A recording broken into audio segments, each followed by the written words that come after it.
नमस्कार, मैं हूं आपके साथ उपेंद्र यादव और आप देख रहे हैं देश की सबसे भरोसेमंद और विश्लेषणात्मक प्रस्तुति।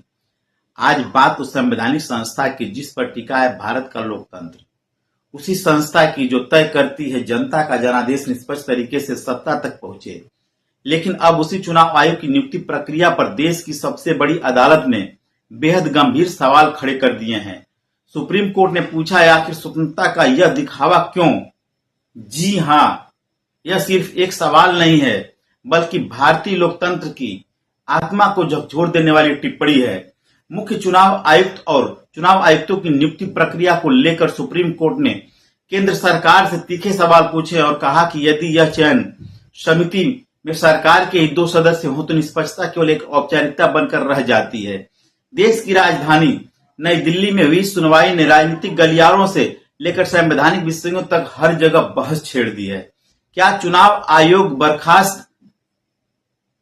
आयोग वास्तव में पूरी तरह स्वतंत्र है? क्या नियुक्ति प्रक्रिया में सरकार का प्रभाव लोकतंत्र को कमजोर कर सकता है? और क्या जनता का भरोसा अब अदालतों के सवालों के बाद और गहरा संकट महसूस करेगा? आज की इस विशेष रिपोर्ट में हम आपको बताएंगे सुप्रीम कोर्ट ने क्या कहा, केंद्र सरकार पर क्या सवाल उठे, चयन समिति का पूरा गणित क्या है और आखिर क्यों चुनाव आयोग की निष्पक्षता लोकतंत्र की रीढ़ मानी जाती है। सुनवाई के दौरान सुप्रीम कोर्ट की पीठ ने बेहद सख्त लहजे में कहा कि चुनाव आयोग केवल निष्पक्ष होना ही पर्याप्त नहीं है, बल्कि जनता को उसकी निष्पक्षता दिखाई भी देनी चाहिए।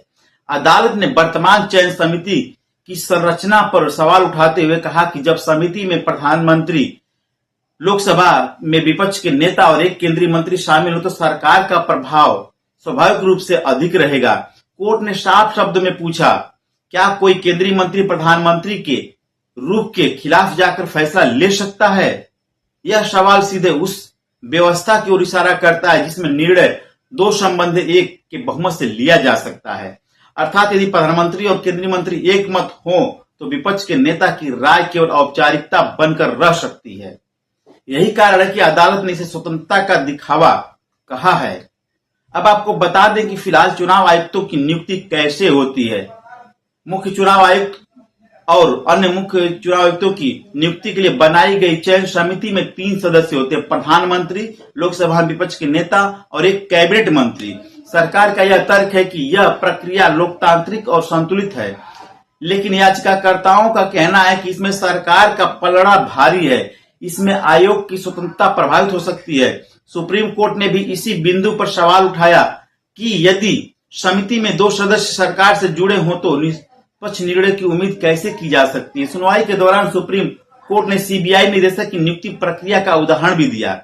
अदालत ने कहा कि जब देश की सबसे बड़ी जांच एजेंसी के निदेशक की नियुक्ति में भारत के मुख्य न्यायाधीश की भूमिका सुनिश्चित की जा सकती है तो चुनाव आयोग जैसी संवैधानिक संस्था के लिए ऐसी स्वतंत्र व्यवस्था क्यों नहीं बनाई जा सकती। यह टिप्पणी बेहद महत्वपूर्ण मानी जा रही, क्योंकि इससे संकेत मिलता है कि अदालत चुनाव आयोग की नियुक्ति प्रक्रिया में न्यायपालिका की भागीदारी अधिक स्वतंत्र व्यवस्था पर विचार कर सकती है। विशेषज्ञों का मानना है कि अदालत का यह दृष्टिकोण लोकतंत्र में संस्थाओं की स्वायत्तता को मजबूत करने की दिशा में एक बड़ा संकेत हो सकता है। भारत दुनिया का सबसे बड़ा लोकतंत्र है, यहाँ करोड़ों मतदाता चुनाव में हिस्सा लेते हैं। ऐसे में चुनाव आयोग की भूमिका केवल प्रशासनिक नहीं बल्कि संवैधानिक और नैतिक भी है। चुनाव आयोग ही तय करता है चुनाव कब होंगे, आचार संहिता कैसे लागू होगी, मतदान प्रक्रिया कैसी होगी, राजनीतिक दल नियमों का पालन कर रहे हैं या नहीं, चुनाव निष्पक्ष है या नहीं। यदि इस संस्था की निष्पक्षता पर सवाल उठने लगे तो लोकतंत्र की विश्वसनीयता पर भी असर पड़ सकता है। यही वजह है कि सुप्रीम कोर्ट ने कहा कि चुनाव आयोग पर जनता का विश्वास बना रहना बेहद आवश्यक है। सुप्रीम कोर्ट की यह टिप्पणी आज पूरे देश में चर्चा का विषय बनी हुई है। अदालत ने कहा कि लोकतंत्र में केवल निष्पक्ष होना पर्याप्त नहीं है, संस्थाओं की कार्यप्रणाली ऐसी होनी चाहिए कि जनता को भी उन पर पूरा भरोसा हो। यह सिद्धांत न्यायपालिका से लेकर चुनाव आयोग तक हर संवैधानिक संस्था पर लागू होता है। यदि जनता को लगे कि नियुक्ति प्रक्रिया में राजनीतिक प्रभाव हावी है तो संस्थाओं की विश्वसनीयता कमजोर हो सकती है, और यही चिंता आज सुप्रीम कोर्ट ने खुलकर व्यक्त की है। सुप्रीम कोर्ट की टिप्पणियों के बाद विपक्षी दलों ने केंद्र सरकार पर निशाना साधना शुरू कर दिया है। विपक्ष का कहना है कि सरकार लगातार संवैधानिक संस्थाओं पर नियंत्रण बढ़ाने की कोशिश कर रही है। उनका आरोप है कि चुनाव आयोग जैसी संस्था की स्वतंत्रता लोकतंत्र के लिए अनिवार्य है और उसमें सरकार का अत्यधिक प्रभाव खतरनाक हो सकता है। कई विपक्षी नेताओं ने मांग किया है कि नियुक्ति समिति में भारत के मुख्य न्यायाधीश या किसी स्वतंत्र संवैधानिक पदाधिकारी को शामिल किया जाए। हालांकि सरकार की ओर से अभी विस्तृत प्रतिक्रिया सामने नहीं आई है, लेकिन माना जा रहा है कि अगली सुनवाई में केंद्र अपना पक्ष मजबूती से रखेगा। राजनीतिक और संवैधानिक जानकारों का मानना है कि केंद्र सरकार यह तर्क दे सकती है कि चयन समिति में विपक्ष के नेता की मौजूदगी पहले से ही संतुलन सुनिश्चित करती है। सरकार यह भी कर सकती है कि नियुक्ति प्रक्रिया संसद द्वारा पारित कानून के अनुसार हो रही है और इसमें किसी प्रकार की असंवैधानिकता नहीं है।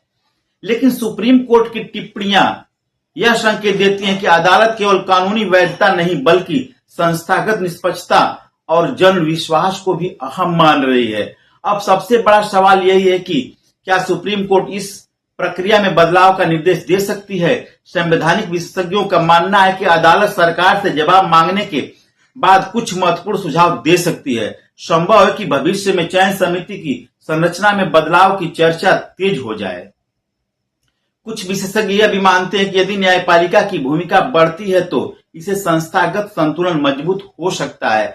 हालांकि इस पर अलग अलग मत है और राजनीतिक बहस अभी लंबी चलने वाली है। भारत का संविधान 3 प्रमुख स्तंभों पर आधारित है: विधायिका, कार्यपालिका और न्यायपालिका। इसके साथ ही चुनाव आयोग, सीएजी और यूपीएससी जैसी संवैधानिक संस्थाएं लोकतंत्र की निष्पक्षता बनाए रखने में महत्वपूर्ण भूमिका निभाती हैं। यदि इन संस्थाओं की स्वतंत्रता पर संदेह पैदा हो तो जनता का भरोसा कमजोर पड़ सकता है।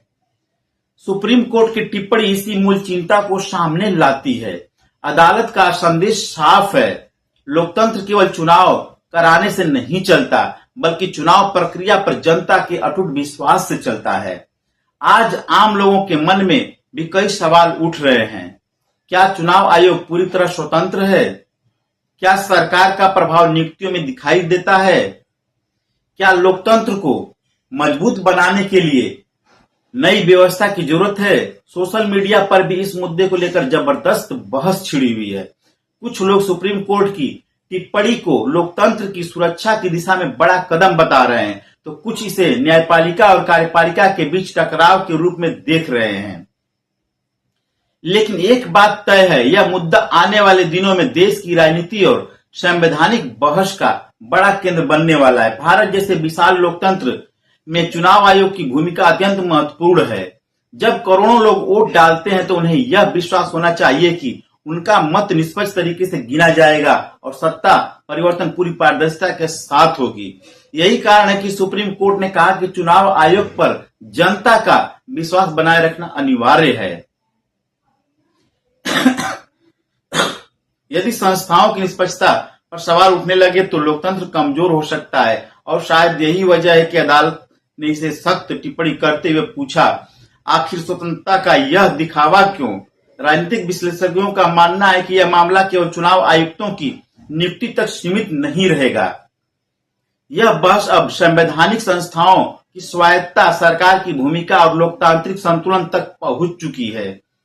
आने वाले दिनों में यह देखना बेहद महत्वपूर्ण होगा कि केंद्र सरकार क्या जवाब देती है, सुप्रीम कोर्ट आगे क्या निर्देश देता है और क्या नियुक्ति प्रक्रिया में कोई बदलाव होता है। लेकिन फिलहाल इतना तय माना जा रहा है कि सुप्रीम कोर्ट की इस टिप्पणी ने देश में लोकतंत्र और संस्थागत स्वतंत्रता पर एक नई बहस को जन्म दे दिया है। तो क्या चुनाव आयोग की नियुक्ति प्रक्रिया में बदलाव की जरूरत है? क्या लोकतंत्र की मजबूती के लिए अधिक स्वतंत्र चयन प्रणाली आवश्यक है? और क्या सुप्रीम कोर्ट की यह टिप्पणी भविष्य में बड़ा संवैधानिक परिवर्तन ला सकती है? इन सभी सवालों के जवाब आने वाला समय देगा। लेकिन आज की सुनवाई ने इतना जरूर स्पष्ट कर दिया है कि लोकतंत्र केवल चुनाव से नहीं बल्कि निष्पक्ष संस्थाओं पर जनता के भरोसे से चलता है। फिलहाल इस बड़ी खबर पर नजर बनी हुई है। देश की राजनीति से लेकर संवैधानिक गलियारों तक हर कोई अब अगली सुनवाई का इंतजार कर रहा है। आप देखते रहिए यूनाइटेड मीडिया न्यूज। देश और लोकतंत्र की जुड़ी हर बड़ी खबर सबसे पहले सटीक। धन्यवाद।